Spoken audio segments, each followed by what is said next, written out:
और जहाँ देखो राख के अंबार पड़े। सूर्य वंश का झंडा भी कम हो गया, ना मालूम किसका मातम हो गया।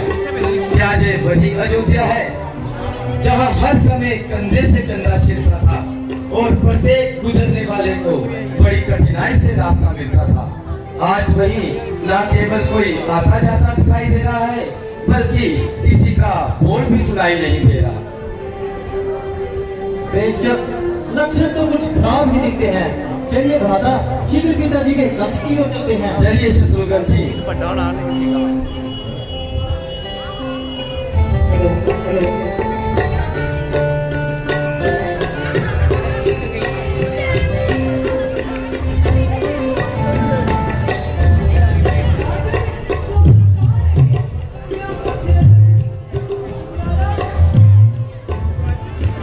माता जी प्रणाम। बेटा, तुमने बहुत दिन लगाए, कहो तुम्हारे नाना मामा तो राजी हैं? हाँ माता जी, सब प्रकार से कुशल है, मगर मुझको अब तक पिताजी के दर्शन नहीं हुए। वह कहाँ है? बेटा, तैयारी करो, सफर की थकान उतारो, मैं धीरे-धीरे सब हार निकालूंगा। माता जी, मेरी थकान पिताजी के दर्शन करते ही दूर हो जाएगी। बस आप बताइए कि पिताजी कहाँ है? बेटा, पहले कुछ थोड़ा खा पी लो, फिर धीरे-धीरे सब हार बता दूंगा। आश्चर्य है, मैं पूछता हूँ कि पिताजी कहाँ है और तुम कहती हो कि धीरे धीरे सब बता दूंगी। ये मामला क्या है? कहती तो हूँ कि धीरे-धीरे सब हार बता दूंगी। आश्चर्य है, जो बात तुम कहती हो वही उलझी हुई है। जो प्रश्न करता हूँ उसका टेढ़ा ही उत्तर मिलता है। ये धीरे धीरे ना मालूम किस बला का नाम है। बस माता जी शीघ्र बताइए कि पिताजी कहाँ हैं? ओहो बेटा, तुम तो बड़े जल्दबाज हो गए। ना मालूम नैनीताल में जाकर तुम्हारी तबीयत में इतनी तेजी क्यों आ गई? मैं कह तो रही हूँ कि धीरे-धीरे सब हाल बता दूंगी। क्या परमेश्वर, ये धीरे धीरे किस युग का नाम है या किसी सदी का हिस्सा है? आखिर इस धीरे धीरे का कभी खात्मा भी होगा। बेटा, फिसलिए रहो, मैं धीरे-धीरे सब हाल बता दूंगी। क्या खाक बता दोगी? आग लगे तुम्हारी इस धीरे धीरे को। ना मालूम तुम सबने मिलकर क्या जाल बिछाया है। अयोध्या से दूत आया तो उसने तुम्हें जल्द बुलाने के सिवा दूसरा शब्द मुख से ना निकाला, और तुम कहती हो कि धीरे धीरे सब बता दूंगी।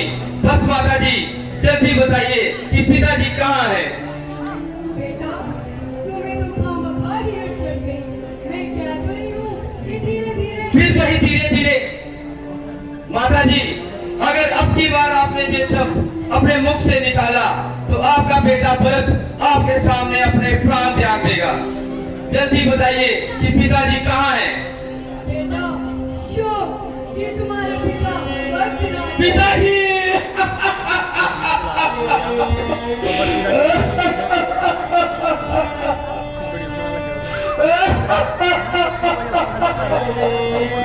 अफसोस, मैं अंतिम समय में उनकी सेवा ना कर सका। भाई रामचंद्र जी और लक्ष्मण जी भाग्यवान हैं जिनके हाथों में पिताजी ने प्राण त्यागे।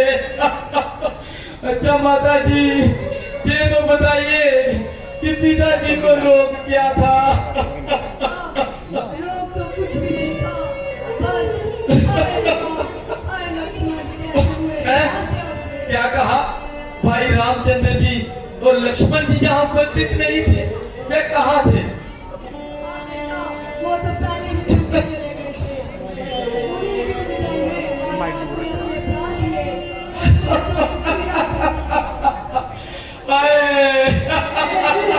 ऐसा नर्क कि चार चार बेटों के होते हुए अंतिम समय में उनके पास एक न था। रामचंद्र जी ने ऐसा कौन सा अपराध किया था कि उनको वन में जाना पड़ा? माता जी जरा स्पष्ट तो बताइए। बात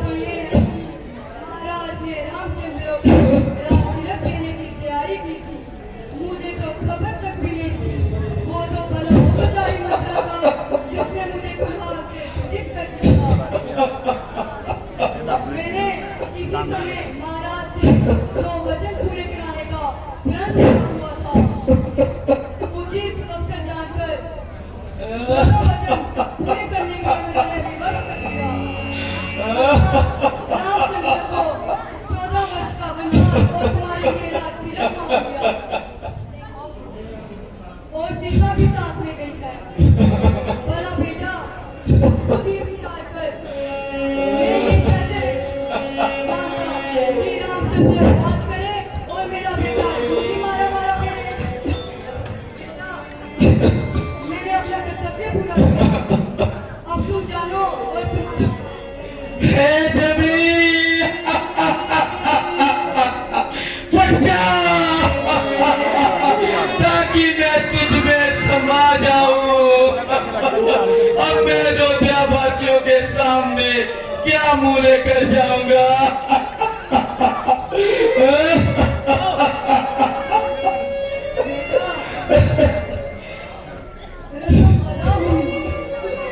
अब रास्ता संभालो और आंखों से आंसू ना निकालो।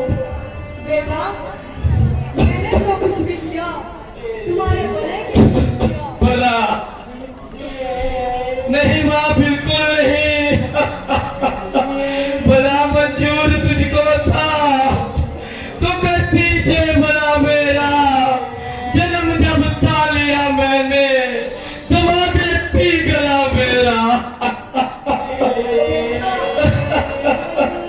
कम से कम दूध की तो राज रख। माँ, ये उस दूध की तासीर ही है जो मुझे शर्मा रही है। ना मैं तेरा दूध पीता और ना इस दिन के लिए जीता। खबर जो थे मुझे होती तो दुनिया से ही चल देता। ना पीता दूध तेरा मैं, पीता तो उगल देता। प्रभु से गरम में फरियाद करता और वो फल देता। बदलता को तेरी को जा, मुझको ही बदल देता। जो पैदा होते ही मर जाता तो ये ना दुर्दशा होती। अच्छी थी पशु जोनी, ना माता कुर्कशा होती।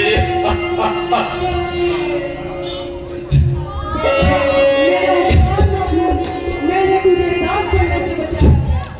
नहीं, पतिघातिनी माता नहीं, यूं कहो कि मैंने अपने कुल का नाश करवाया है और अपने पति को मरवाया है। कुछ होश कर, मेरे लिए समय पर पानी ना फेर। पानी तो उसी दम फिर गया था जब भाई रामचंद्र जी वनवास को चले गए। तुम तालाब से पानी खींचकर ये आस रखती हो कि उसमें मछलियां जीवित रहेंगी। तुम पेड़ों को जड़ से काट कर ये उम्मीद रखती हो कि उसमें फूल उगाएंगे। माँ, तूने भरत का सीना चीर कर रामचंद्र की मूर्त निकालने की कोशिश की है, परंतु याद रख, लगे जब आग गुलशन को तो खुशबू कहाँ से आएगी? ये दुनिया एक खेती है, जो बोया है सो पाएगी।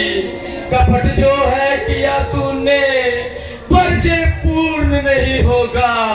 ये गति राम की है, राम ही गति नशी होगा। बस कर मेरे लाल, अब पानी डालो। बस मेरे सामने से दूर हो जा। बेटा क्या तुझे मेरे से भी वो नहीं? हाँ, मुझे तेरा बेटा कहने में सख्त इनकार है। क्या अब मेरा बेटा मेरे से भी सुनता है? हाँ, बिल्कुल इनकार है। अब मेरी बेइज्जती का बदला लेने का समय तो बात नहीं हो। बदला तो माँ तुझे तब मिलेगा जब तेरी आंखों के सामने तेरा बेटा भरत अपने प्राण त्यागेगा।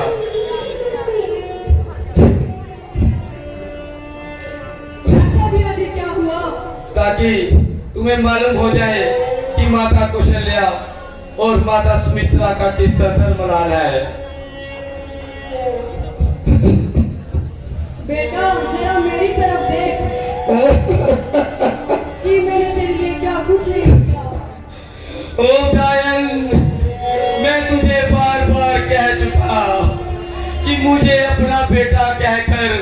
कलंक का टीका ना लगा। तू बार बार मुझे अपना बेटा कह रही है और पिता विष भरे तीर मेरे सीने में चला रही है। ओ बेरहम, भाई रामचंद्र जी को बेगुनाह वनवास दिलाया, मेरे प्राण से प्यारे भाई लक्ष्मण को जंगलों की खाक चढ़वाई, माता सीता जैसी सतवंती पतिव्रता का सब कुछ नष्ट कर दिया, और इस कदर पाप करके तू भी मुझे इन पाप कर्मों में शरीक करना चाहती है, बल्कि मुझ में तो इनमें से एक का भी फल भुगतने का सामर्थ्य नहीं। जब भी मेरा दिल पवित्र है, मगर दुनिया वालों का मुंह कौन रोक सकता है। लोग तो यही दाना देंगे कि आ गया कैकेयी का बेटा भरत। दुनिया में जब कोई पाप करेगा तो लोग कहेंगे इसने तो कैकेयी के बेटे भरत को भी मार कर दिया। इससे अच्छा था पैदा होते ही मेरा गला घोटकर मुझे मार डालती, ताकि ये आज का दिन देखना नसीब ना होता। मुझको तो भाई रामचंद्र जी की नाराजगी का ख्याल है, वरना तेरी जैसी माता के साथ जो कर गुजरता थोड़ा था। पिताजी, आपके कहते ही तमाम जमाना शत्रु हो गया। भाई रामचंद्र भी यहाँ उपस्थित नहीं थे। अब कौन है जो हमें सहारा देगा? शत्रुघ्न जी, प्यारे भाई चुप हो जाओ, तुम क्यों रोते हो? तुम्हारे लिए तो रामचंद्र मैं हूँ, रामचंद्र उपस्थित नहीं तो मेरे लिए। तुम चुप हो जाओ। चलो अम्मा तक्षल्या की खबर लेकर सीधे राम भैया को मनाने चलते हैं और उन्हें शीघ्र से शीघ्र अयोध्या में वापस लाते हैं। जल्दी चलो।